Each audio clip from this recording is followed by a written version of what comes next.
right, so we're having a little session with Jessica from Texas. Jessica, where are you at in Texas? San Antonio, Texas.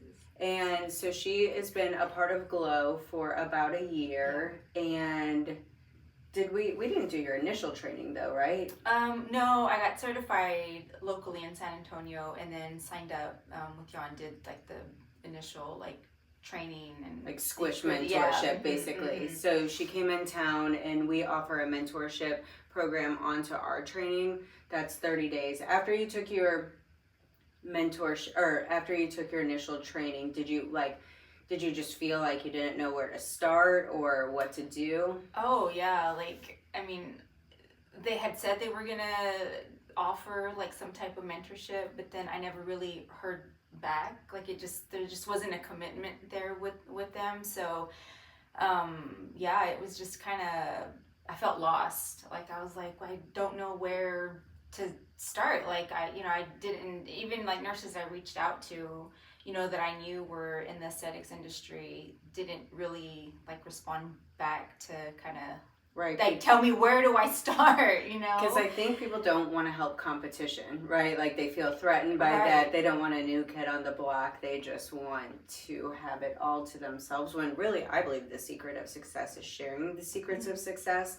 I believe there's enough success out there for everyone, enough to go around. The aesthetics field is truly opening up. More clientele are becoming aware of it and it's less taboo. So that's why I believe there can be an injector, just like a dentist, on every corner, basically.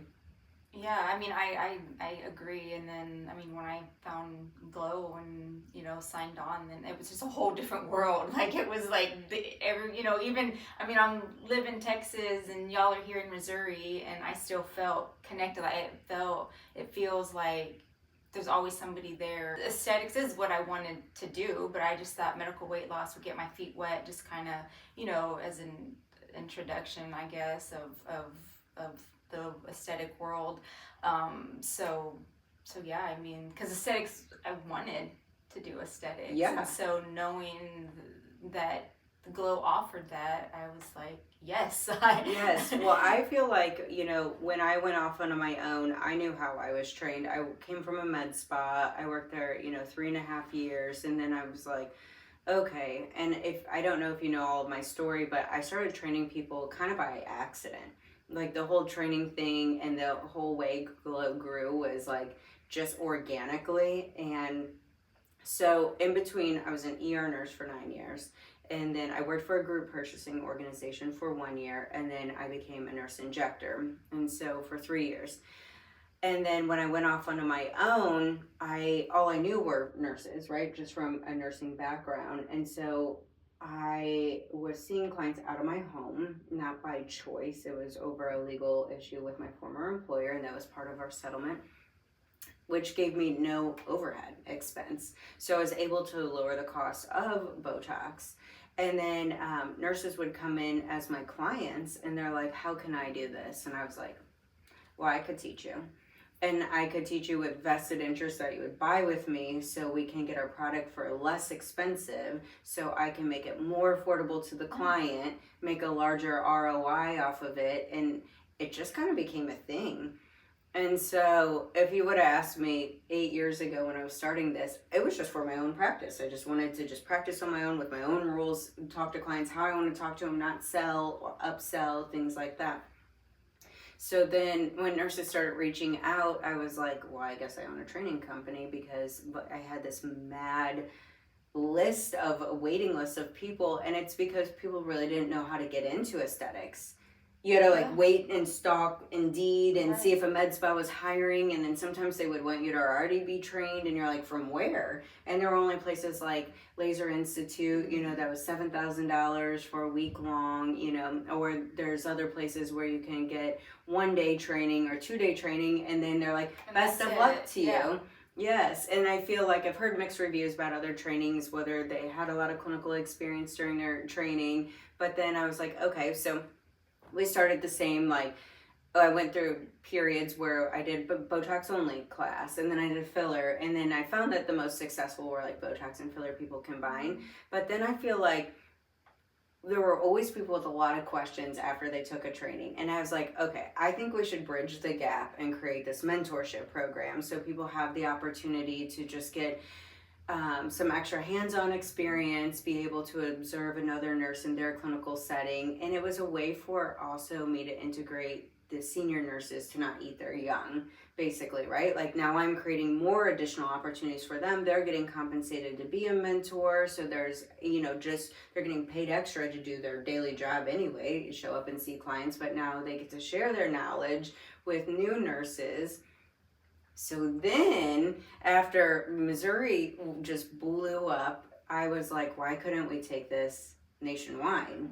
And so we did, never by advertising. It was all by some kind of word of mouth, communication. And I think the trickiest part were the state laws. Every state is so different on how they can practice and what the guidelines are. But most importantly, even here in Missouri, we have nurses that are rural. They're 2 or 3 hours away from this location, or some of our main hubs. And I wanted to build a community that people could just really ask questions and not feel like they were just out there alone, stranded, right? They had resources and peer-to-peer consultations and I know that our group forum chat can be overwhelming sometimes, but I feel like I noticed when you joined, you were on there all the time. You were always asking questions. I was like, Jessica is not afraid to ask any questions. Yeah, I mean, and that's what I love about it. Like, I feel like nobody ever thinks there's a dumb question. Like, there's always somebody to answer. Or they're thinking the same thing you are, but they're too timid to ask. Yeah. Just like when you're in high school and you're like, I'm too scared to really ask that question, but somebody else will ask, so you learn from other people's questions as well. But tell me, so do you feel like living thousands of miles apart? I don't know really geography well if it's thousands of miles, but do you feel like you have the educational resources, support, do you feel like we've given you the foundation to be able to launch and feel comfortable? I know the first year is usually challenging. Yeah, no, absolutely. I mean, since joining, I've grown, professionally and just more, I guess, confidence is what I can say. And just like I said, just knowing that, I mean, even I texted you a week ago telling you, hey, I can fly up to Missouri, and you put together a training, 2 training days. So yes, absolutely. Yeah. We already have 1 training day established. I just added. Well, yeah. I just wanted to make sure your experience was worth it. Traveling in this way. So yes, I mean, to answer your question, yes, absolutely. I don't remember exactly what your question was, but. Yeah, well, it's really hard to be an entrepreneur and be alone, but I do think this is the era where people should be an entrepreneur. Why work so hard for somebody else? And I know that's foreign to a lot of nurses and a lot of providers. We're used to being employees somewhere and staff somewhere, but I think in 2026, it's the way to go. But it's a very autonomous role because you're not only the provider doing the injections, you have to remain under regulatory compliance. You have to follow rules and guidelines. You have to network your clients. You're your marketing person. You're your charting person. You're the front desk girl. You're doing it all in one. So it's a lot of work. Yeah, no, it is. It is a lot of work, and especially while learning new skills all at the same time. Right, but yeah, I mean, I love what I'm doing. Yeah, just being an entrepreneur, and all the challenges. Yeah, and all the challenges. I feel like I never thought I could, but I mean, I'm so glad that I did because I mean, I can. It's doable. Like you said, I mean, some days it's just stressful. Totally. It's stressful because you come home and your family sees you on your phone, and then all of a sudden they're like, you're not paying attention to us, and you're like, it's work, I swear. And then I think some of the biggest challenges of being an entrepreneur as a female especially is you still have all the other responsibilities of being a female. For sure. Raising children, being a wife, managing a household, and then on top of building a business and a practice where in hospital situations, when we're all working in a hospital or office environment, like we just got to show up and do our job. Now you have to work on your business because it takes a while to build it up, and it just takes that consistency, and it interferes with some of the other roles that we play as women. Yeah. So it can be so rewarding, but so challenging and so exhausting all at the same time. No, yeah, I totally agree. Because I mean, I came from background of working in a hospital for 15 years, and so that's all I did. And then just changing, I mean, it's Do you work in the hospital at all anymore? not anymore. Okay. No. Did you do 12-hour shifts? Mm-hmm. Okay. 12-hour shifts. Don't you feel like when you did 12-hour shifts, so you're totally tapped out from the world? It's like you wake up, you go to work, and you come home and you go to sleep. And go to sleep. Because and that's it. yes. And that's it. But no, I mean, literally, like, I'll be at home 10 o'clock at night, 10:30, and I'm getting, texting back clients or, answering questions or trying to schedules and stuff like that. So yeah, it's work, but like you said, it's very rewarding. Like I love it. And it's fun. It is because fun. who doesn't love to like make people more confident and feel better? Right. No, I love it. So it's different than working in the hospital, and I loved working in the hospital too. Don't get me wrong. I love saving lives. I loved like feeling heroic in a lot of those scenarios, but like really. And what I've said on multiple podcasts, like the fact that we can also integrate wellness into aesthetics, like it's even more rewarding because now you're taking care of the person in so many more ways. And just to see that person transform and watch their happiness increase because their confidence level increases, there's nothing better than that. Yeah, no, I mean, you're really treating them from the inside out, and that's, it's the greatest feeling. What do you think if there was one tip to give, like, someone new who is starting out, like what, like, and they're trying to find clients and they're trying to like figure out, like, what do you think one like piece of advice would be?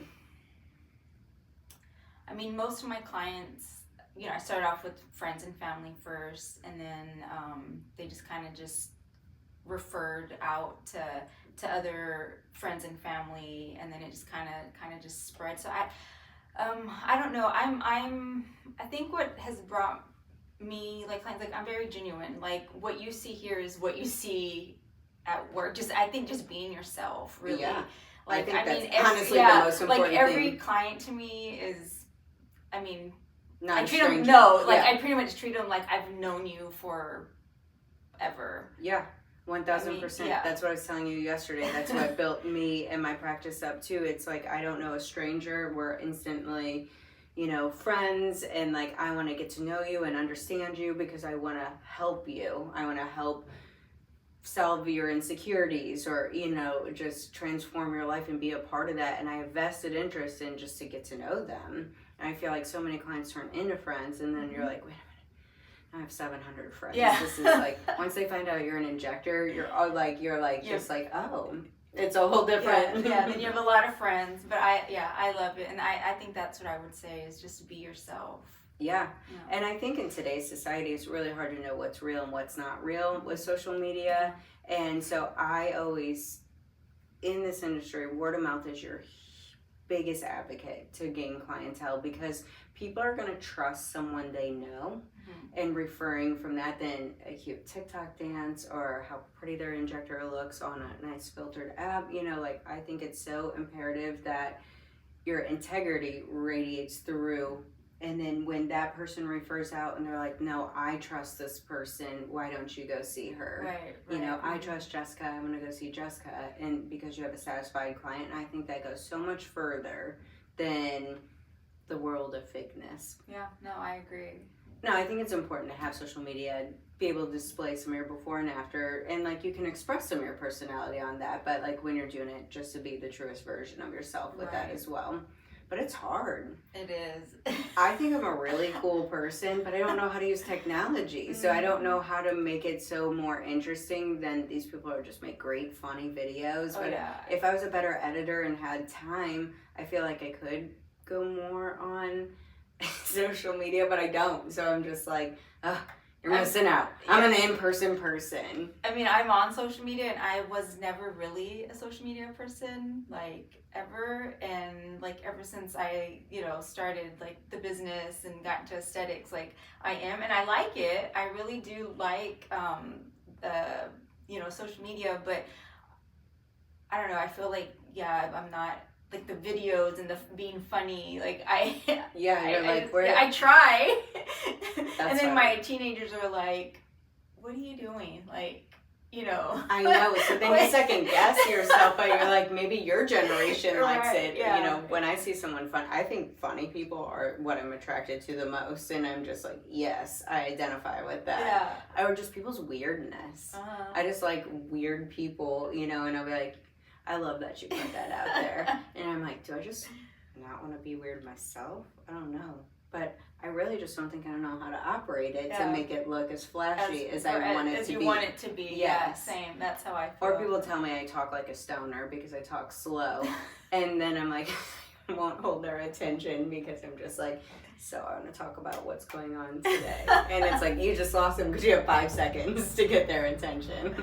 That's funny. Yes. But yeah, well, thanks for coming all the way from Texas today. Really, hopefully your 2-day experience has been optimal. No, it was very worth it.